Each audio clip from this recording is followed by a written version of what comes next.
Good evening, everybody. Welcome to Monday Night Tigercast show. Very, very special show indeed. Hope everyone's doing well tonight and has had a good weekend. Firstly, EJ, welcome to you, mate. Hope you're doing well. G'day, Chris. Great to be here again. You did message me saying that you were going to be a bit more lit up tonight in your display, and you are appearing that way. What have you done? I've actually stolen a lamp from somewhere else because what I worked out was the light in the room is actually slightly behind my head, which is why I was always in shadow. So I don't know whether it's a good thing or a bad thing that people can see me now, but this is what we have. Hopefully we get some different shades of orange through the night as well. That'd be good too. Oh, there you go. Grok said you're looking good. And welcome, John, and welcome, Nick, as well. And in the top right, while we don't have visual, it's the great man himself, Tiger Royalty, Matthew Richardson. Welcome to the show, mate. Yeah, good to be here, Chris. Yeah, I'll just explain to you guys before we pressed record that my office, where my computer is right next to my 10-month-old daughter Ella's room, and she's just learning how to sleep properly, as parents would know. So, yeah, I'm out the back, mate. But yeah, good to be with you guys. No problems at all. And how was the sleep going with the kids? I know it's a big battle, but hopefully that's all under control for you. All going well. If we get through a night without being woken up at the moment, it's a miracle. But that's all part of it. But Ella actually is our third daughter. We've had Zoe and Riley, and I guess you just learn to roll with the punches a little bit more as you move through being parents with young kids. So no, it's not too bad at all. Yeah, everything's fine. Very good. You're seasoned veterans at now. Yeah, we are. Absolutely. All right. Now, mindful that we've got you for half an hour, and we really, really appreciate the time coming on the show. And a huge shout out to Nick as well for helping organise this. Much appreciated, Nick. You're a champion. So we'll get stuck into it. So tonight's going to be more about just helping us, I suppose, talk about the Pies game and your thoughts on the current game and the Tigers themselves. So the Pies knocked us off by 14 points on the weekend, which was a little bit hard to take against the arch enemy. What was your thoughts on the loss against the Pies? Did it seem like it was worse than what it was, given their scoring shots and things like that, or were you pretty happy with how the Tigers played it out? Oh, look, I thought we started the game pretty well, but we just couldn't connect up with our ball use. And I know that Damien spoke about that after the game, 28 sort of turnovers in that first half, and we just couldn't connect up. So, look, to be honest, I think Collingwood are the benchmark at the moment. So to be able to come back and actually outscore them in the second half and hang in there and hang tough and be within 3 goals on what was a pretty difficult night, I sort of always like to walk away glass half full. I think we're doing some things really well and some things not so well. And I think our biggest problem at the moment is that connection forward of centre. And I think if you look back at last year, it was pretty similar. We didn't connect up as well into the forward 50 early in the year. But by the end of the season, we were the number one scoring team in the competition. So I feel like that's a work in progress going inside 50 at the moment. And that was probably the biggest issue against Collingwood. I mean, they kicked their set shots. I mean, people talk about them missing. Most of their misses were goals from play and snaps. They actually kicked their set shots, and unfortunately, we missed some of our set shots, which might have had us even a little bit closer in the end, which I guess if the general flow of play was taken into account, 14 points was probably a good result for us, I think. Yeah, I think there was a couple late that Tom Lynch, I think if he wished he could have his time again, he might have nailed a couple of those to potentially get us right back in it, which would have made it very interesting. The last couple of games against the Crows and the Pies, there's been a few people note that it looks like our game's evolved ever so slightly, whereby we've introduced more of a tempo-based style of play. Whereas last year, we tended not to be able to stop teams when they got on a bit of a run. Is that something you've noticed as well, that we've just been able to have that ability to sort of take 5 and just chip it around and kind of slow down opposition? Yeah, look, you definitely need to have the ability to change tempo at times, and even Collingwood do it. I mean, they're playing as fast as anyone at the moment, but they do have the ability to switch into tempo. I think where AFL football is at the moment is it's really hard to stop momentum now, because you can't put numbers back behind the ball at a centre bounce. The stand rule has meant that you can't slow teams down when they're playing fast. So if a team gets a run on, it's extremely hard to stop at the moment. So I think when you do get your hands on the ball, when a team does have a run on, the only way you can stop that momentum is by going into tempo. So I think most teams will try and do that. Carlton certainly did that in round one. They like to chip the ball around as well. So it really is the only way you can stop momentum is first and foremost get your hands on it at the contest. And if you're not doing that, when you do win it back or intercept it, you probably need to be able to just go into a bit of slow play. So they're the only options you really have now without having the ability to flood back or man the mark like we did so well in those premiership years. And I think it was important that we did chip it around because they are playing very similar to how we did from 2017 through till now a bit. So it wouldn't have worked if we just kept going helter-skelter, toe-to-toe with them. The other strategy Grocky was meant to be on tonight, wanted to get your thoughts on, was our kicking strategy.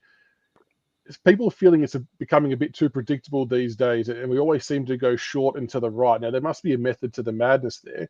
Do you have any insights or thoughts on the kick-out strategy, whereas other teams seem to mix it up quite a bit and go to the side without numbers, whereas we tend to go always to the side with numbers? Yeah, it's an interesting one. I guess that's another rule that's changed.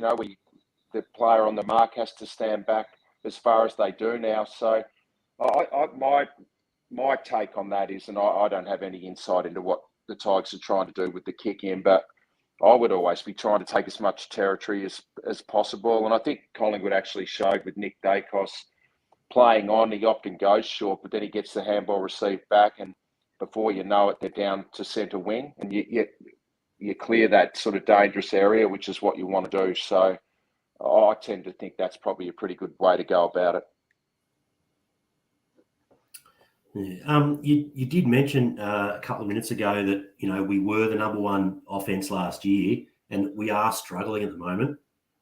Why do you think that is? Because the personnel isn't radically different.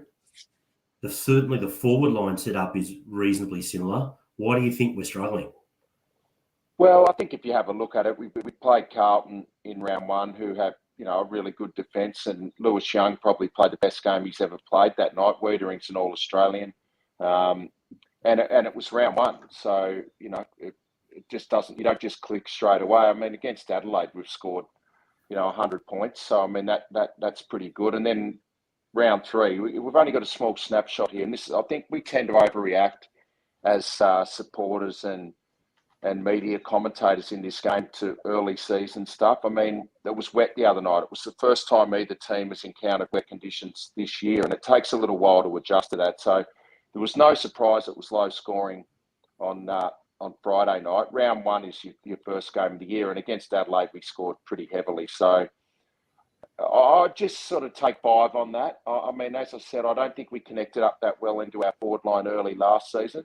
But by the end of the year, things got going, and I tend to think just suck and wait and see on that. I think we will eventually get there. As you said, personnel's not that much different. So I just take 5 on that and have a look at the next 2 or 3 weeks. And if we're still struggling to connect, then maybe there is an issue there. Our forward pressure, it was a hallmark of our game through the premiership years. We seem to be probably not quite at that level. Is that just a game style evolution?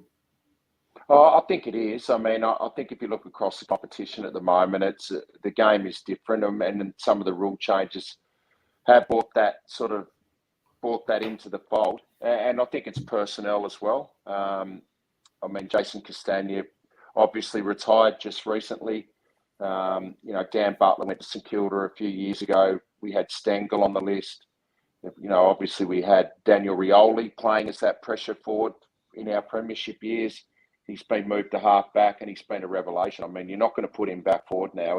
He's potentially going to be an All-Australian half back. So at the moment, it probably is a lot left up to Maurice Rioli Jr. He is our number one pressure player, but I think, there's some younger players that you may see in the coming weeks. I think Seth Campbell was a young forward who they think can come in and play that role. So expect to see him, the Tassie boy, probably in the next month or so. So it's probably personnel. We probably just don't have the guys that we did have down there, and it probably is something that we're looking to improve in.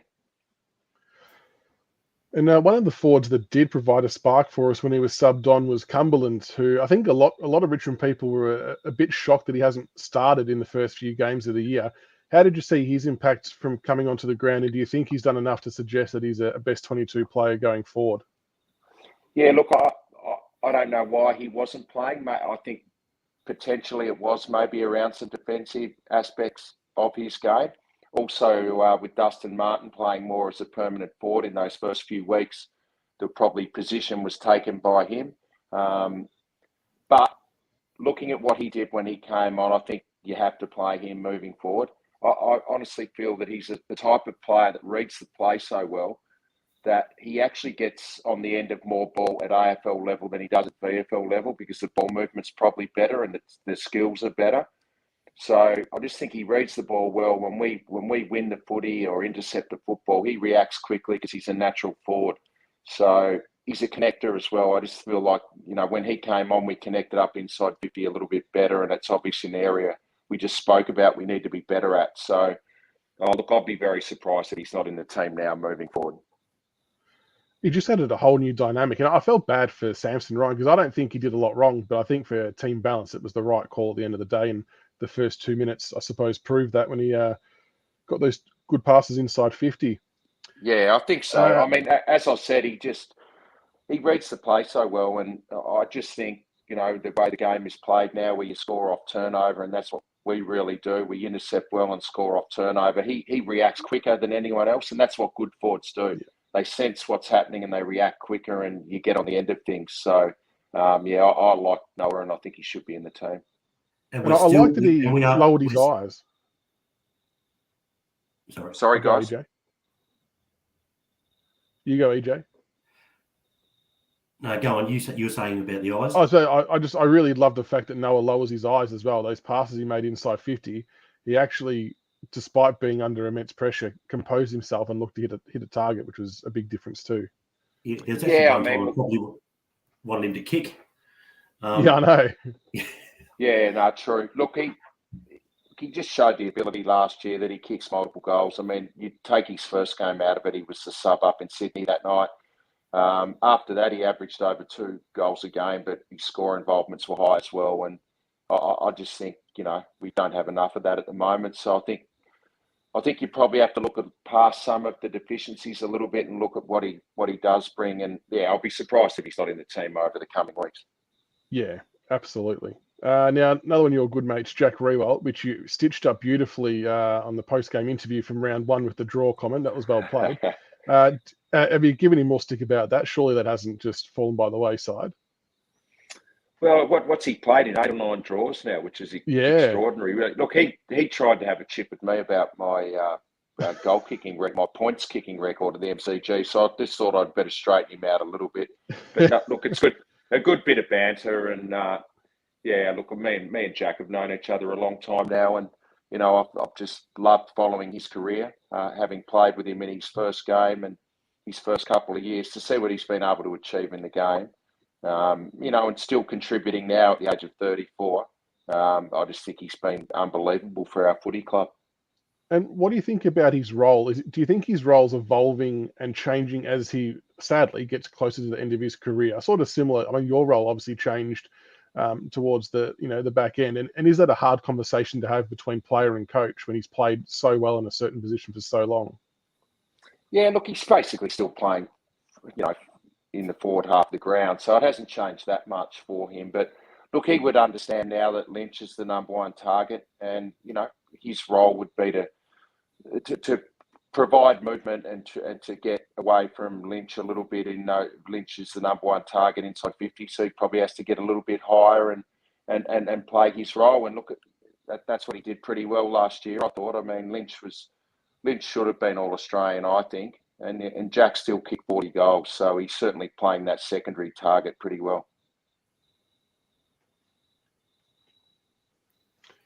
You can do the next one, ZJ. Yeah, right.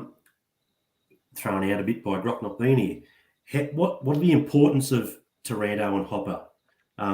Obviously, it changes for the better, our midfield mix. And in addition to that, Kane Corn's recent analysis on Taranto being the worst kick in the comp?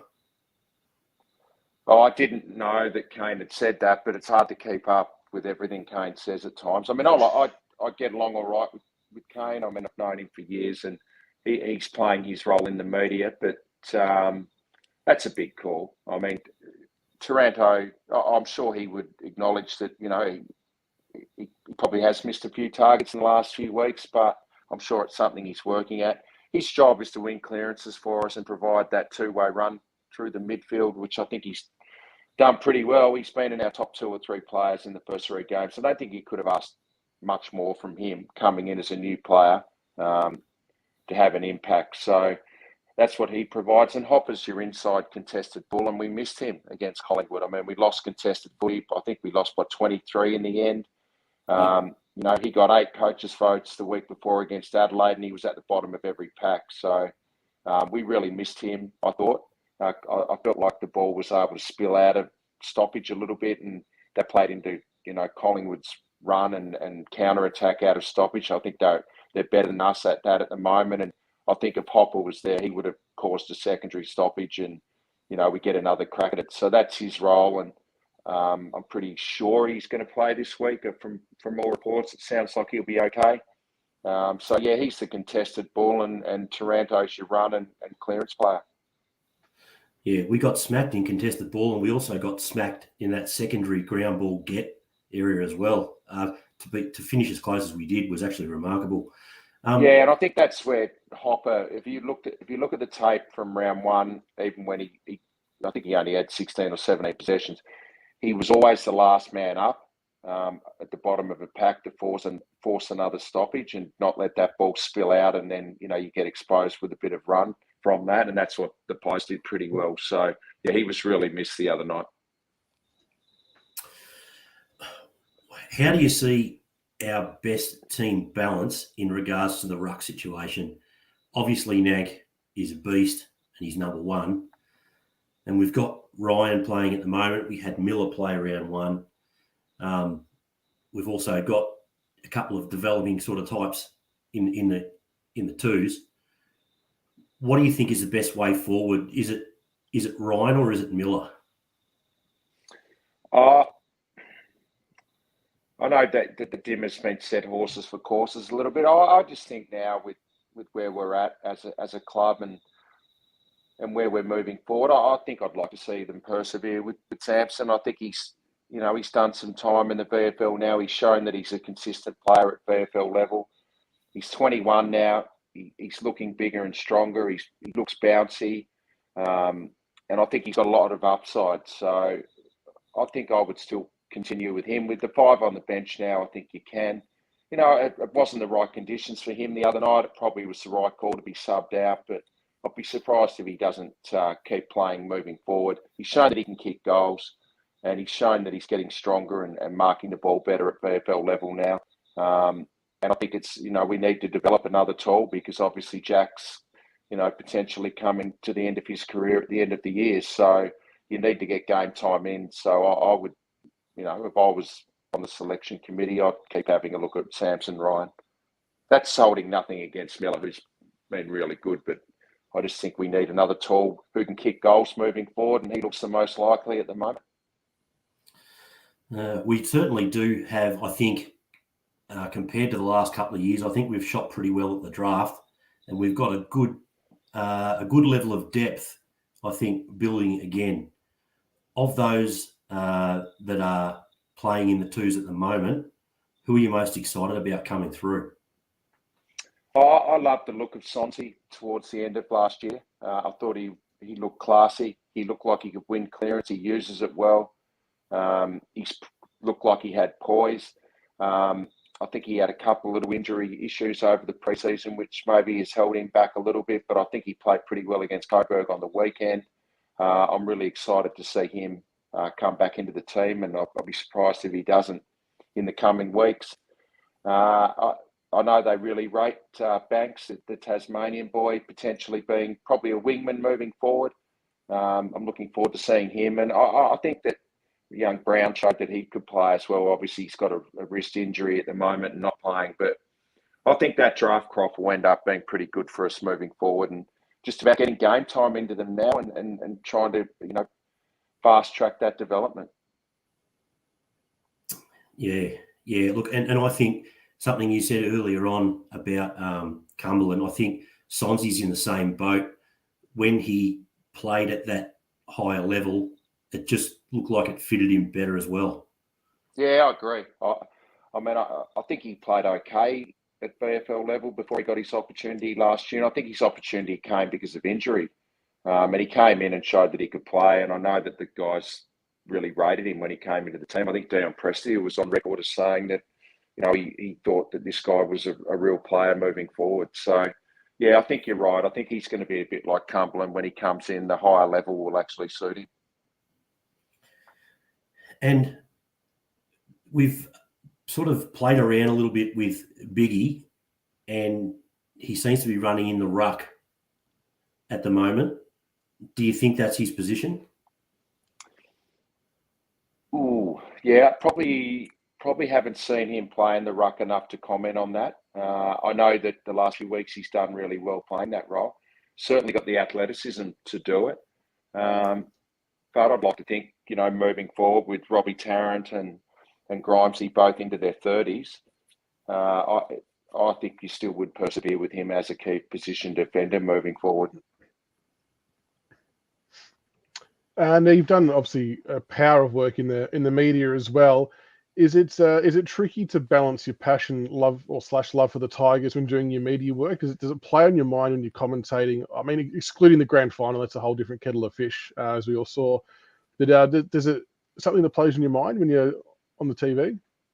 Well, I got tagged into a few tweets the other night, and I know supporters are passionate, but I noticed a few Richmond supporters thought that I was overcompensating towards Collingwood, so I didn't look to be biased. But I don't think that's the case. I mean, Collingwood were clearly the better team the other night, and when a team's playing as good a footy as they're playing at the moment, you tend to talk about them a little bit more. So I didn't think that was fair, probably. I think, if Richmond are playing well, I'd be accused of, being an ex-Richmond player. I don't think you can win in that situation. So it's I try not lose, to. Yeah. You can't win. I mean, I've had games where Richmond supporters have said that I'm going the other way to try and pump up the other team too much so I don't look to be biased. But then the supporters of the team that we're playing say that I'm an ex-Richmond player. I shouldn't be commentating on that game.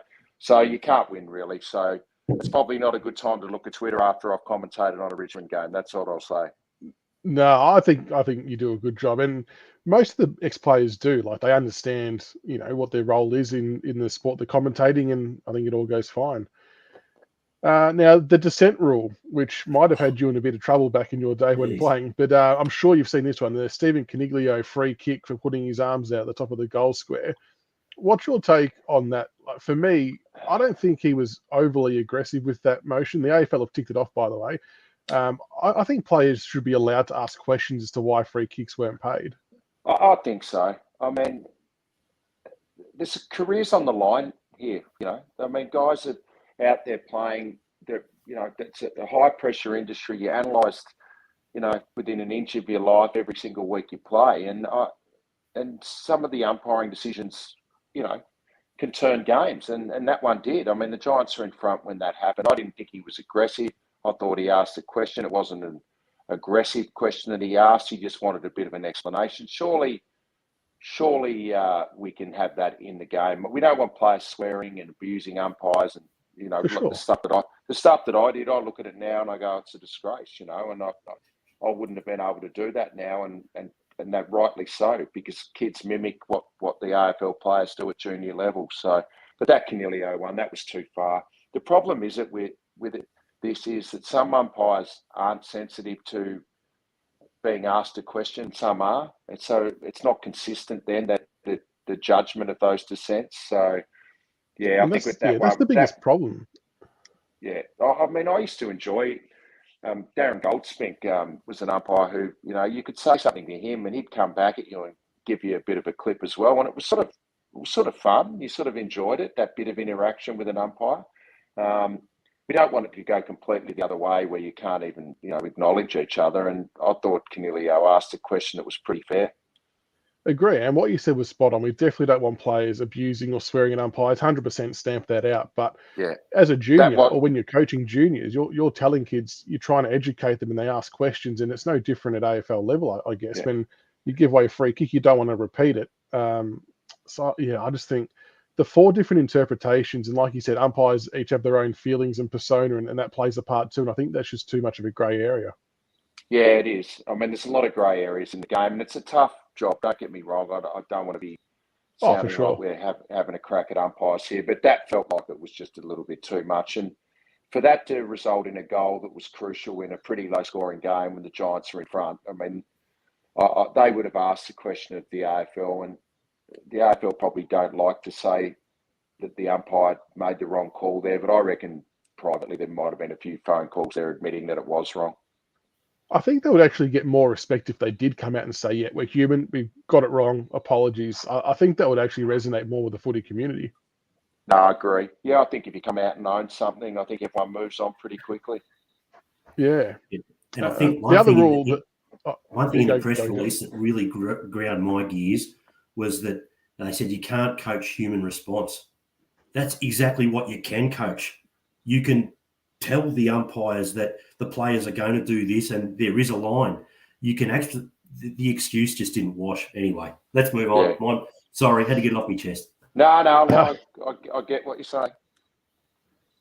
And I suppose the other rule I wanted to ask you about was the stand rule, which is obviously a new one as well. It feels like it's taken us a little bit longer to adapt to this rule in terms of making the absolute most of it.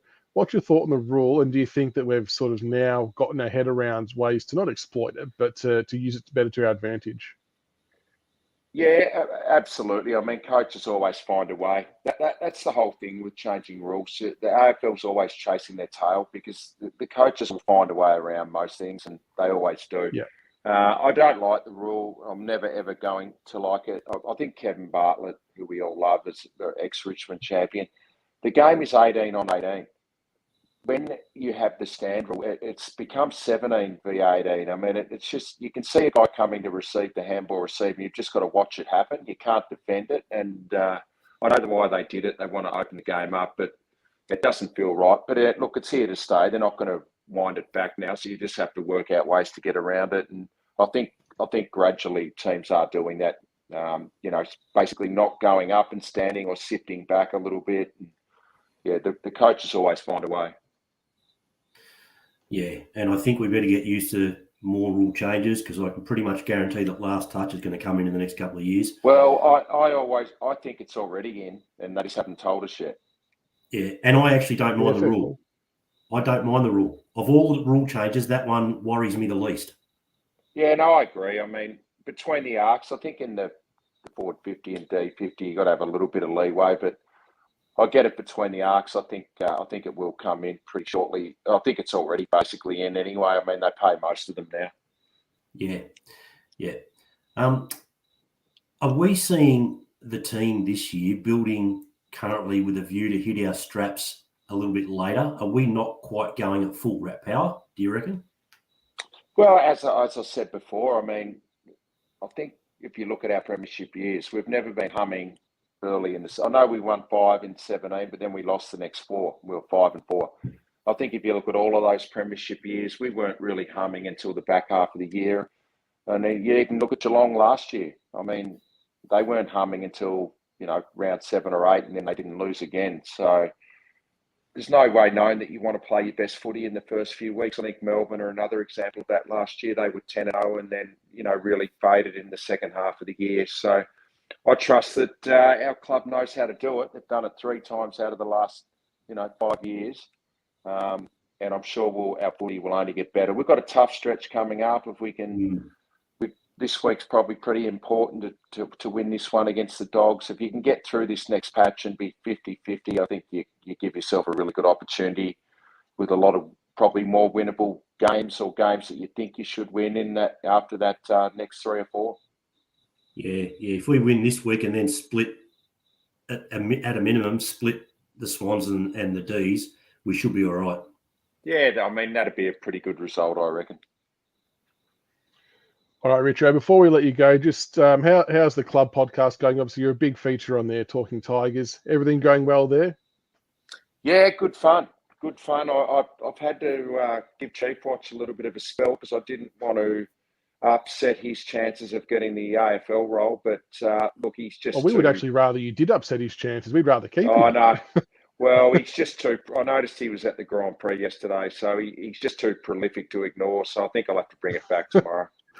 I think that's one of the greatest segments of all time, Chief Watch. And what I love is the amount of people that get involved with you on Twitter with it and tag you and all kinds of stuff that the Chief does. Well, he can't do anything now, the poor old Chief. Everywhere he goes, we've got eyes everywhere. So, look, and he's been great with it, Benny. He has a laugh, and it's all tongue in cheek, and we all know that 90% of it's made up, but it's a bit of fun, and I think that's what I enjoy about that podcast is, obviously we're a club podcast, and we've got to be positive about what we're doing, and we want to be positive. That's what we always glass half full, but we have a bit of fun as well, and we've got a really good, group of people that love the show and listen every week, and we stay connected with our fans, and it's probably been the most enjoyable thing I've done in the media over the last 10 years. I love going in there every Tuesday and doing it.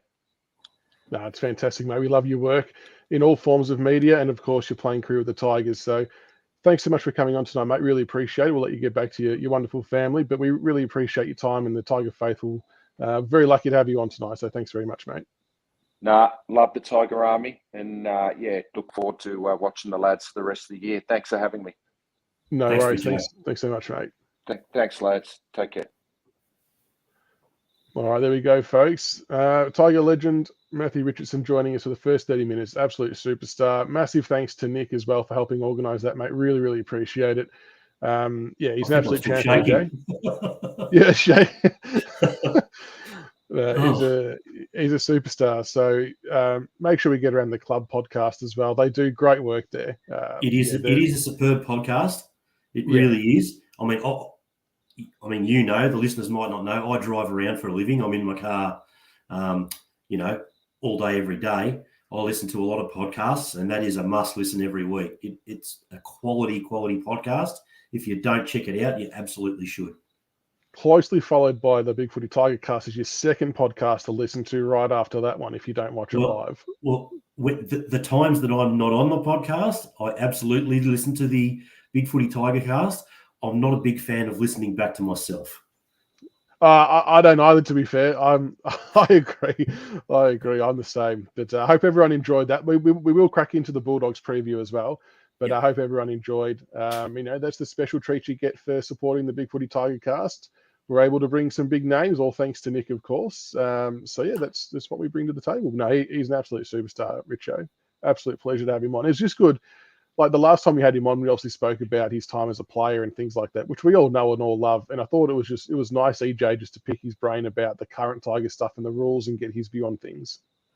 100%. Because we know he's not in a sanctum, but he's still down the club all the time. He's still very close with the players and the staff and things like that. So he sees and hears a lot more than what we do, and you can add that extra layer of insight and give us that little bit of extra information. And no topic off topic. It was really good fun. It was, absolutely. I appreciate that, Hound. North fan tuning in. I love your work, mate. Thank you I didn't think you were going to tune in. I know I sent you the link, but I didn't think you were going to tune in because it's Tiger stuff. So that just shows how much Richo has a bit of a wide reach to even non-Richmond fans. Everybody loves Richo. Everyone. And he was one of those players you had to watch play. All right, we'll get cracking into the Bulldogs preview. Now, the Doggies picked up their first win of the year on the weekend, knocking off the Lions by 14 points, which my two sons managed to tip, and I would have actually tipped Brisbane if I was doing it myself, so they've done well there. But is that something, maybe they're going to kickstart their year, EJ, because they seem to finally get their shit together. Like, on paper, they've got some good names. I know they lost Dunkley, but they've still got a pretty good midfield and some good forwards. They do. If we get Hopper back, I don't think they bat as deep as us. But yes, they do. But what was noticeable last week, because I watched that game and I tipped the Lions, I thought that the Dogs were no chance, because their actual numbers on their chase and their tackling numbers and their pressure indicators were down. They were off the charts last week. Mm. And also, you got to say, I know people pointed out after the fact he had 14 or 13 clangers or something, but one of the great captain's games from the Bont, he just picked them up and put them on his shoulder and dragged them. He was everywhere. He was everywhere. Yeah. He was super. Now, before we get into the nuts and bolts of the game, we'll start with our ins and outs. Now, the list I put in our PM isn't necessarily what you'll agree with, no doubt, and it could divide people. Now, I don't know if all of these will play out, but I think Samson Ryan might find himself out, and I want to state he has done absolutely nothing wrong. I thought his 2 games were actually very good, but I think he might find himself out, and I think Miller might be better suited to play the hybrid role. I think Hopper comes straight back in for Ross. Again, Ross hasn't done anything wrong, but if we're sort of looking like for like, if Dusty's fit, Ralph Smith might be unlucky. And I think Young might come out to keep Cumberland in. But then I've got, I was really struggling to try and work out the mathematics of how this is going to work because I don't know, is Jaden Short available? I'm not sure what his status is. But Sonsy's obviously putting his hand up too. Yeah. So it's a bit of a selection issue here, EJ. Well, as I was saying, I think our depth has increased remarkably in the last 2 seasons, and I think I agree with your idea that maybe Ryan goes out, but I think it's Ryan for Cumberland. I think that's a straight swap, and that goes to the fact that the Dogs are quite top heavy down back. And they are. I was looking at that today. I was actually quite shocked with how tall they are down there. Yeah. So we want a little bit of manoeuvrability. I don't think that's the word I'm looking for, but I think you know what I mean.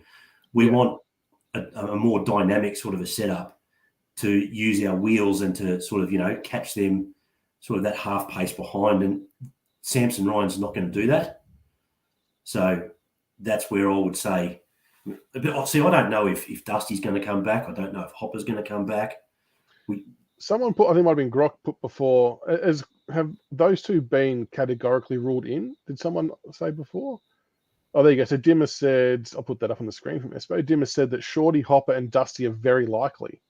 So maybe Mansell's another one who might unfortunately miss out. Yeah, and again, I don't think he's done, apart from missing a shot for goal, I don't think he's done a lot wrong. I think he's been pretty good. So yeah, well, you're looking at that. It's so hard because I think we all definitely agreed that we need to have that speed. I think in round 1 we probably felt a little bit slow in some places, but I don't think Cumberland slows us down. I think he adds a bit of toe around the forward line. But yeah, the selection this week is going to be very, very interesting. I'm interested to see what everyone in chat reckons we're going to do as well. But Shorty, Hopper, one more week. Why would Rioli Jr. be in trouble? Hopefully he plays. No. No, he won't be dropped. He would have to be injured. He's 100% going to be picked. There were a couple of amazing tackles on the weekend. He gets his spot. And I mean, the week before he kicked 2 goals, so he's fine. He's fine. So looking at that then, I've come up with Mansell, Ross and Ryan out. Yep. And us being slightly smaller, but that keeps Young in. I think with the Dogs forward line, we're going to need that little bit of height and sort of hybrid type. And if we don't have Broad, I don't think we can afford to drop Young. Yeah, I agree because they got Uhagen, they got Norton, English drops forward. I wrote down the Richardson side. I should have written down the Dog side. There's someone else. What's up? Who's this? Oh, hey! Here he is, TV. Welcome, mate. Jeez. Hi, everybody. How are you, mate? What's going on? Not enough hours in a day, so thought I'd just quickly say hi to everybody and touch base. Very good. Well, we're up to the part where we're talking about the Doggies game. Who do you reckon our ins and outs are going to be, if you've got any take on that? The Sons has to come in. Like that's a Fonzie reference there, EJ, because you're old. No, I got it. I'm not jumping out of my skin about it, but I got it. It was a shit joke. Cumbo has to come in. Sonzi, Hopper. And Thank you, Barry. That's who I was thinking of. Yes, that was Ellie Miss. Thank you, Barry. Yes.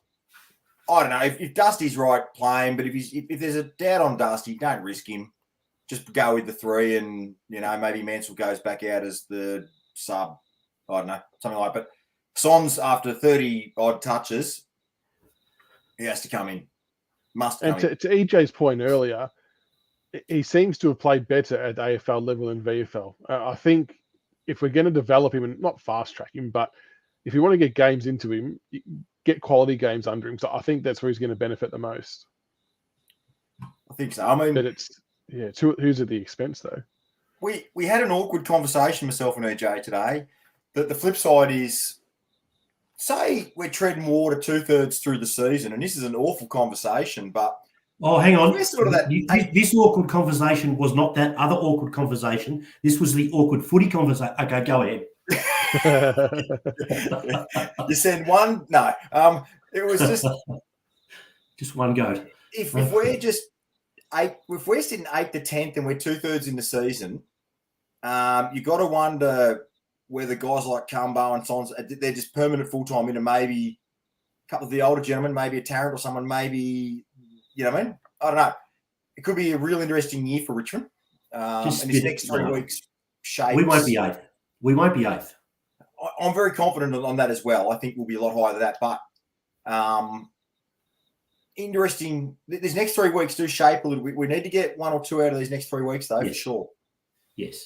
It's almost like you were listening to the podcast before you came on. I really wasn't. I've still got the goggle marks from bloody swimming and so I can see that, Right, no, so we go on. I was like, how do we knock the doggies off this week? I believe we will get on top of them in the midfield. Oh, Espo, please. You're giving me nightmares. I believe we bat deeper. So I make these statements with Hopper back in. Right? If Hopper's back in, I think we bat deeper and I think we'll grind them down. And I think our rebound off half back will be right. It will be okay if we Rioli's been unbelievable. Baker was unbelievable last week. Can I give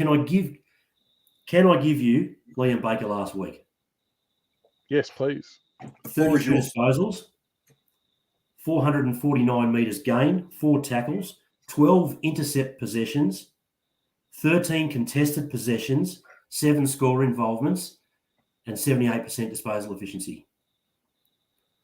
I don't know if people, in a losing side, sometimes you lose sight of what we did well.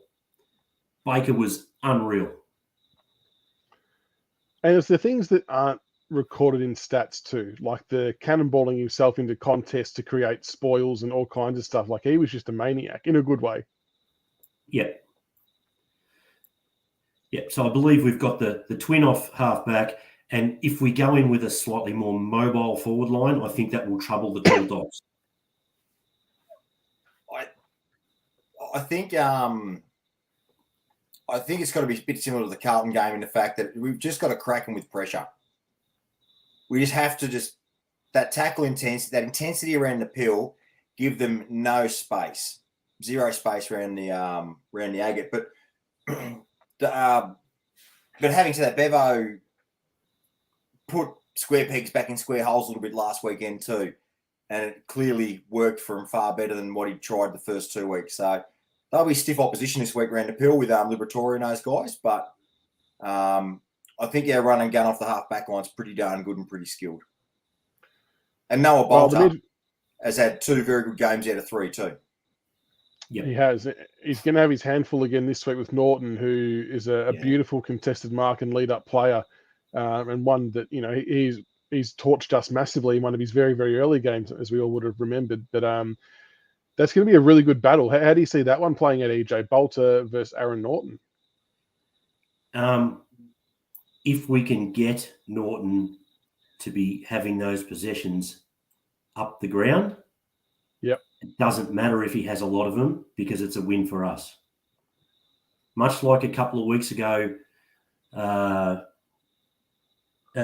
when we played Carlton, right? McKay was basically rendered impotent because, yes, he was getting marks and stuff like that, but he was taking them up on the wing. That doesn't hurt us. So if we can push Norton up the ground and make that the area of possession, that's, I think, the way that we can. Are we confident we want to roll with the second ruck?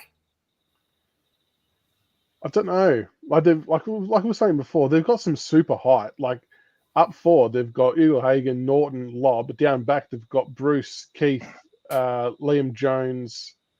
Was there another one that I've missed? And I think Sam Darcy. And he was dropped last week, so I'm not sure if he will come back in or not. But he's another one. If he plays, it's another tall. And obviously Tim English doing their ruck work. But I'm kind of feeling like the hybrid rucking of Miller might be still better than a second pure ruck. We just looked a lot quicker around the ground, having the one ruckman and then a part timer. But I don't know whether that was weather condition based, but it's going to be similar again. So I'm not sure I don't know whether we should go in with 3 or 2 rucks. I'll raise a question on someone who I think isn't fit and could probably do with a week off to freshen up. I'm not sure that Marlon Pickett is good to go at the moment. As much as he's played some good footy, I wonder if it'd be worthwhile giving Pickett a spell and just give him a week to freshen up. We've got 2 very important games coming up afterwards where that creates an opportunity for a young bloke.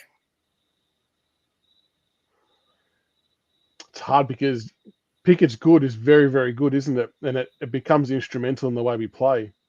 But if you're picking on form, I think that's also important, isn't it, though? You try and pick on form. If there's someone else who can play that role better than what he did the week before, maybe it is something to consider. Well, like I said, he had the hip flexor, so he had a limited preseason, and he does look a bit sore. He's doing some Marlon-looking things, but then there's sometimes, I just don't know if he's 100%. I just think there's a chance to rest him. This would be the week to rest him and get him right for Sydney and Melbourne.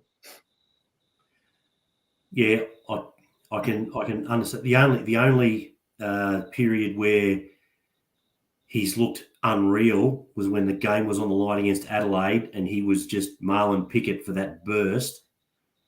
That was willing himself on the contest. Yeah, I think you're right. He's like a half a yard off it, isn't he? Yeah, and I love him. I love him to bits, but I'm just looking at it from an objective point of view with my my selection hat on. So, yeah, I don't know. Yeah. What about hitting targets this week? I reckon that was the biggest thing that dogged us of a real chance of knocking the Pies off last week. We were horrible with some awful turnovers. Was it the weather? Was it their pressure rushing us? A combination of the two? And how do we fix it? Even if we fix it by 5 or 10%, we're going to score a few more goals from it.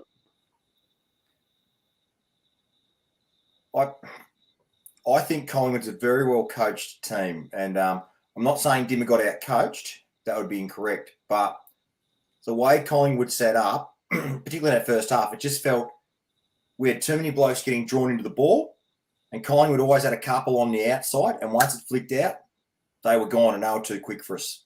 And that pressure, that relentless pressure our back line was under, they killed us, and that put a lot of pressure on our disposal as a result. Some of the turnovers we didn't have that back half from some of the people like Grimes and that was just you don't normally see that. Off the back foot and just hitting it straight to him was like, what the hell are they doing? Yeah, you don't normally see that. So, you're right. You know how we got smashed on the spread. Yeah. Yeah, we lost contested ball, but losing ground ball gets as well, which is that next possession on the outside. 8 of the top 11 people on the ground were Magpies. Yeah. So, and so as a consequence, the top 5 people for pressure acts were Richmond players because we were second to the ball.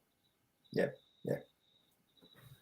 But I think we learnt a lot from that game, and I think the game changed towards the back end of the second quarter. Yeah, it did. Yeah, and so I think that if we played Collingwood again, it would be a different game. Well, they out Richmond into wet conditions. We got better as the conditions got better. But that first half, they played a Richmond brand of football better than we could. And they played it terribly. They were excellent. They were excellent. They were. We played the conditions horribly in that first quarter, and it cost us dearly. What about our forward setup?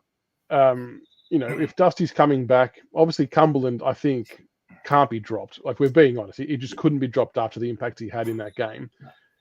How do we get the balance right to make sure we're not slow? Because, if Cotton's going to rest up there at some point, not saying he's a fully fledged forward, but Lynch and Rewald are obviously not the quickest. Cumberland's quick when he's got the ball. I'm not fully sold on if he's as quick when he's doing the defensive running, EJ, which I know was a point you made last year. So we're kind of left with MJ and Bolton if he's down there doing the groundwork. So how do we find that balance to make sure that we've got the speed on at ground level? I reckon Jack's the guy that's got to be the one that gets rotated more heavily off the ground. Lynch and Jack. I love Jack, but Father Time's catching up with him, and you can see it. He's lost his spring, still got his smarts. He's still worth 1-2 goals a game, no doubt about it. There's everything else around that pressure and retaining it. I wonder if, he spends a bit more time rotating through, and Cumbo gets more time on the ground with Dusty and Lynch. Become a bit more of a mobile forward line, maybe. Well, we're sort of playing Jack high anyway. He's sort of becoming that connector. Yeah. But is there connection? Like, him and Lynch, I think, have done a terrible job at that connection from the back line to the wing so far.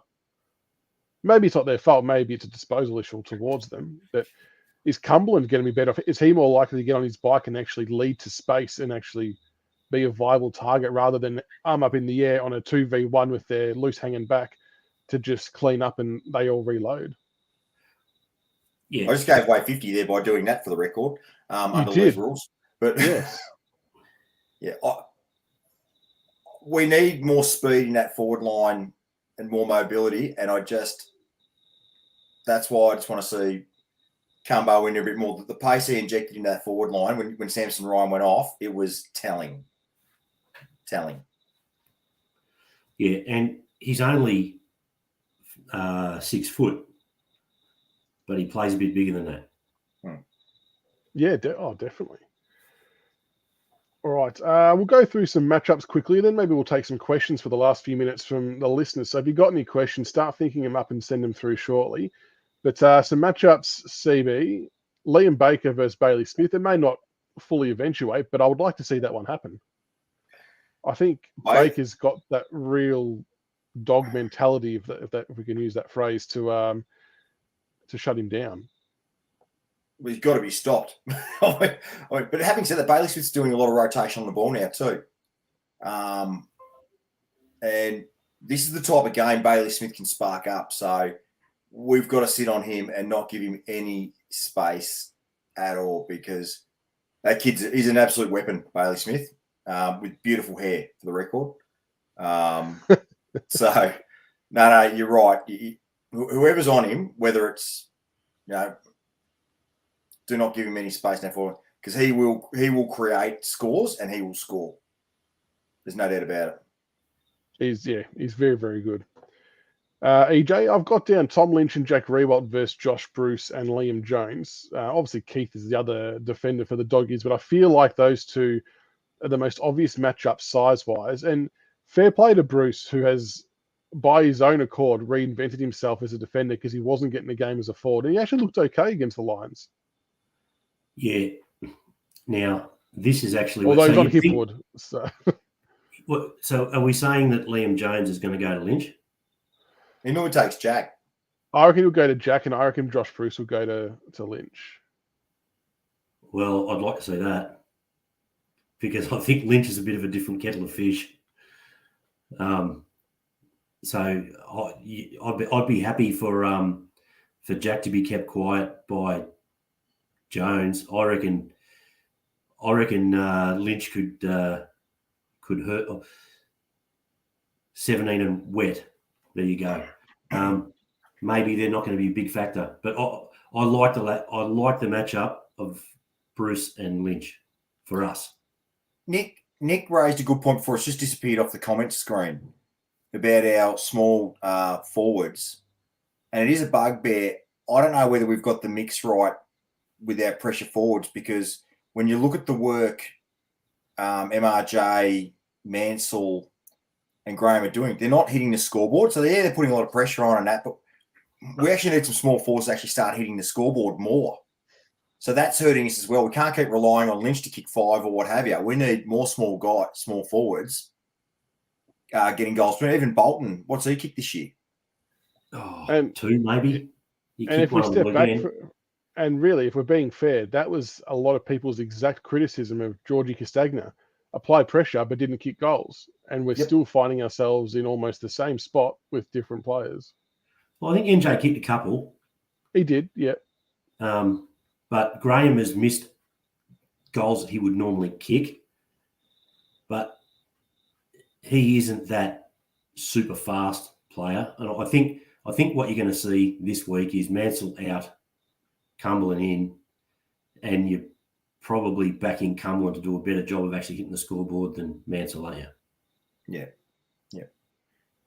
And to answer John Skurlock's question before, Soldo is actually out for a medium-term injury. He injured a toe last Thursday at training. Oh, okay. Yeah, Soldo's got a crooked toe, so he's out for a period of time. He won't be playing for a bit. All right, well, we'll get some tips and then start sending your questions through, folks, and we'll answer some questions. But who are we tipping for this one, gentlemen? EJ? Sorry, I've just seen a comment. Nick Gianna, you're 100% right. I said this the other day. Bolton needs to stop fluffing around and just get back to the basics of football, and everything will fall into place. I'm tipping the Tigers by 23 points. I think we'll do it pretty comfortably. Listen to you, Terry Wallace, and your Dean Polo haircut. What? CB, who are you going with? Richmond will destroy the pitiful puppies by 20 points. Lynch to kick 4. Well, it's lunchtime. I reckon we'll get up by 17, but I just want to see a big 4-quarter effort. And thank you, Grok, for dropping that in there as well. Ken the McIntosh, 150 games. Okay, well done to K-Mac, who plays a pivotal role on the wing for us. He's the general out there and does direct a lot of plays. So much love to Camden. All right, if anyone's got any questions for the last few minutes, send them through. I'll keep popping up the tips. Tigers by 9. Did we have one earlier? Tigers by 21.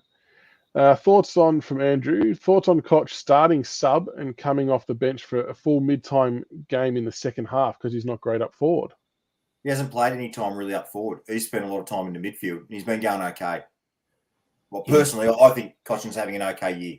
Yeah. I think he was our second highest attender at centre bounces this week for us. Oh, sorry, excluding Nag. Yeah. I think behind Prestia, Cochin was the next highest at centre bounces. He's playing midfield. I don't mind the idea of maybe once every 4 or 5 games him playing as a sub, just to maybe rest those spaghetti hamstrings of his. I don't want him sub every week, but once every 5 or 6 games, because we're nursing him to 300. So,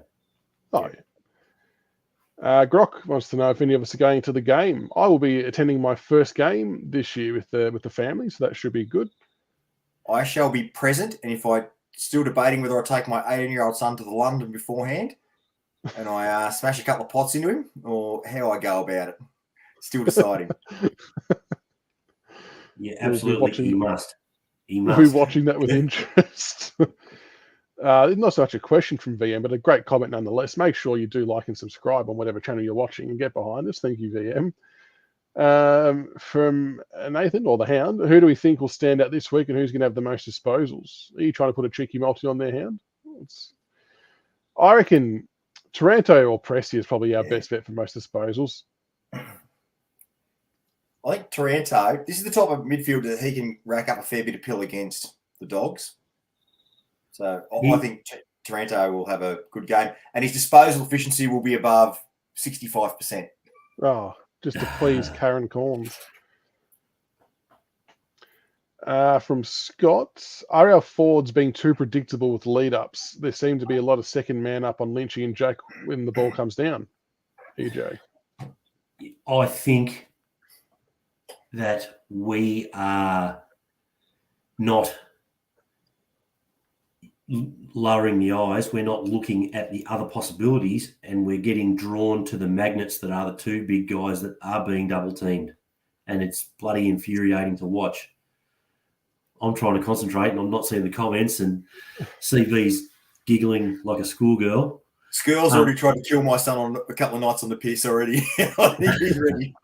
Yeah, no, I think we are putting it on their head, and I don't think they're leading hard enough. Yeah, I agree. The standing still up shit just it's frustrating. Very, very frustrating. Oh my Christ. Who has a better handle, Chris? Razor Ray or Matthew Nichols? All right, so I think that's a wrap for the night. Thanks everyone for tuning in. Massive thanks again to Richo for jumping on for the first 30 minutes, and to Nick, thank you so much, mate, for helping organise. Really, really appreciate it. An absolute treat to get the great man on. Thanks to CB for jumping on after Richo. Big shoes to fill, but no, you've done well. Who is he? Who's that guy? He's nothing on this cast. It's me. And massive thanks to you, EJ, for coming on as well, mate, as always. Shout out to Grok, who was feeling a bit under the weather, and Tiggs, who's still suffering a little bit from the concussion stuff. So I know we like to take the piss out of the great man, but I really hope you're starting to feel more yourself soon and can get on top of it all. As I said, it's been a bit of an eye-opener with with what you're going through. So hopefully everything's okay, mate. But thanks so much. I heard Tiggs gave himself a secondary concussion. When that final siren went and Collingwood got up over Richmond, he jumped up and banged his head again. He was that excited, I'll make it by 71. That's what I heard. Rumour has it. We've definitely all missed an opportunity to get into him with his dual membership as well, which is disappointing. Let's all hold those comments for the next show he's on, and we can rewind it, and we'll get stuck back into him then. But when did CB become big champ? CB Hollywood. I like that one Ask too. me about rules of the game, will you? Very good. All right. Thank you so much, everyone, for tuning in. Much appreciated. Hopefully the Tigers get up on Saturday. So I think a few people mentioned, is the VFL at Punt Road beforehand, potentially? I think I saw a couple of comments about it being a doubleheader. If that's the case, make sure we all get along to that as well. So have a great night, everybody. Thank you again to Richo and to Nick. And until next time, go Tigers. Go Tigers. Go Tigers. I'll be the good-looking bloke, bald head, cruising around like a rooster at the reserves or possibly in a